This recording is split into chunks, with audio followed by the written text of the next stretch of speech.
The biodome's artificial sun cast long shadows across the agricultural sector as Scotty made her way through the rows of synthesized vegetables. At 8 years old, she'd been assigned grocery duty for her family, a common responsibility on the human colony ship Perseverance. The massive vessel had been humanity's ark for 3 generations now, drifting through the void in search of a habitable world. Scotty hummed an old Earth song her grandmother had taught her, one about green hills and open skies, things she'd only seen in archived videos. Her collection basket swung from her arm as she plucked tomatoes and checked their ripeness with practiced efficiency. And that's when she heard it, a sound like wind chimes mixed with a kitten's mewl. She froze, tilting her head. The agricultural sector was supposed to be empty at this hour. Most families sent their children during the morning shift, but Scotty's father, Colson, worked late in engineering and needed her to shop during off hours. The sound came again, weaker this time. Scotty abandoned her basket and followed the noise to the edge of the biodome, where emergency supply crates were stacked against the curved wall.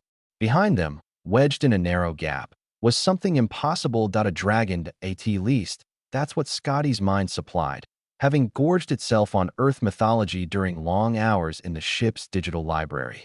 The creature was no larger than a house cat, with scales that shimmered between silver and blue. Its wings, delicate, translucent membranes stretched over elegant bone structure, were crumpled against its sides. One appeared torn, but most striking were its eyes, large, intelligent, and filled with unmistakable fear. "Oh no," Scotty whispered, dropping to her knees. "What happened to you?" The dragon child made that chiming sound again, and Scotty noticed the translator implant behind her ear wasn't processing it. Whatever language this creature spoke, it wasn't in the ship's database, and that meant only one thing. This was an alien. A real, actual alien. The Perseverance had encountered exactly 0 intelligent life in 73 years of travel. Yet here, in their agricultural sector, was a being that clearly didn't belong. The dragon's sides heaved with labored breathing. Scotty could see a dark substance, blood, matting the scales near its injured wing. She'd been trained in basic first aid, every colonist was. But this was beyond anything in her pediatric emergency handbook. Okay, she said, keeping her voice soft and steady the way her father did when machines broke down. "I'm going to help you. Just don't be scared." She reached out slowly. The dragon flinched, but didn't flee. Up close, Scotty could see it was shivering despite the biodome's regulated temperature. Shocked, probably. She'd seen that in injured rabbits from the livestock section. Without hesitation, Scotty peeled off her jacket and carefully wrapped it around the small creature. The dragon made a surprised chirp but settled into the warmth, its shivering gradually subsiding. "I need to get you somewhere safe," Scotty murmured. "But if the adults find you," she knew what would happen. The creature would be taken to the medical bay, studied, possibly dissected if it didn't survive. The scientists would want answers. How did it get here? Where did it come from? Was it dangerous? But looking into those frightened, intelligent eyes, Scotty couldn't let that happen. Not yet. She scooped up the bundle carefully, cradling it against her chest. The dragon was surprisingly light, its body feeling almost hollow like a bird's. She grabbed her grocery basket with her free hand and hurried toward the residential sectors, mind racing. Her quarters were small, just 2 rooms for her and Colson, but there was a storage closet with climate controls. She could hide the dragon there, at least temporarily. The corridors were mercifully empty. Scotty slipped into her family's quarters and went straight to the closet, clearing out boxes of old spare parts and clothing. She made a nest from soft fabrics and gently placed the dragon inside. "Stay quiet," she whispered. "I'll be right back." She ran to the medical dispensary down the hall, the public one where no questions were asked for minor injuries. Her fingers flew over the interface, selecting antiseptic, synthetic bandaging, and a general-purpose healing gel. The system logged the supplies to her family account without comment.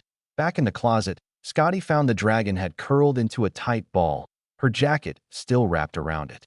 She knelt and began working on the injured wing, moving with surprising confidence for an 8-year-old.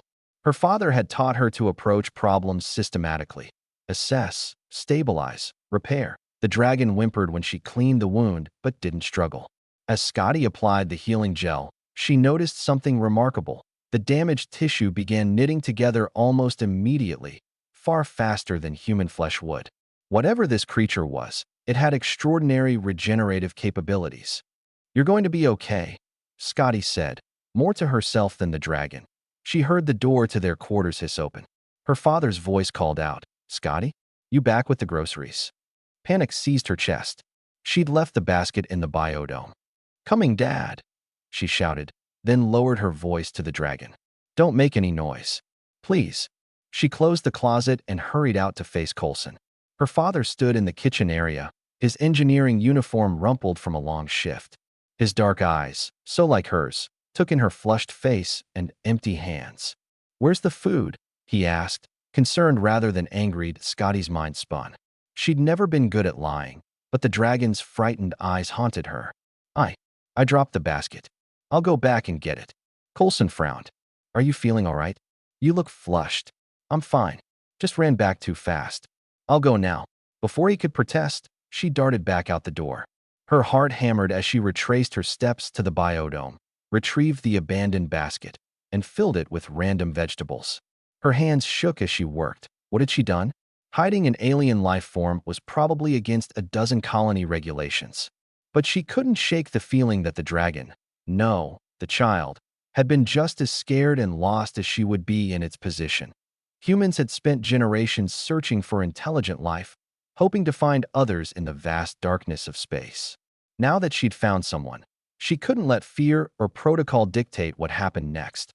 When Scotty returned to their quarters with the groceries, Coulson was reviewing schematics on his tablet. He looked up with a warm smile that made guilt twist in her stomach. "Got everything?" "Yes, Dad." "Good. Go wash up for dinner." As Scotty headed to her room, she paused by the closet door. From inside came the faintest chiming sound, but it seemed different now. Less afraid. Almost hopeful. Scotty pressed her palm against the door and made a silent promise. She would protect this strange visitor, learn how to communicate, and help it find its way home. Because that's what humans did. They didn't abandon those in need, no matter how different they might be. That was the very reason humanity had survived 3 generations in the void. Not their technology or their weapons, but their stubborn, relentless compassion. And Scotty was about to prove that once again.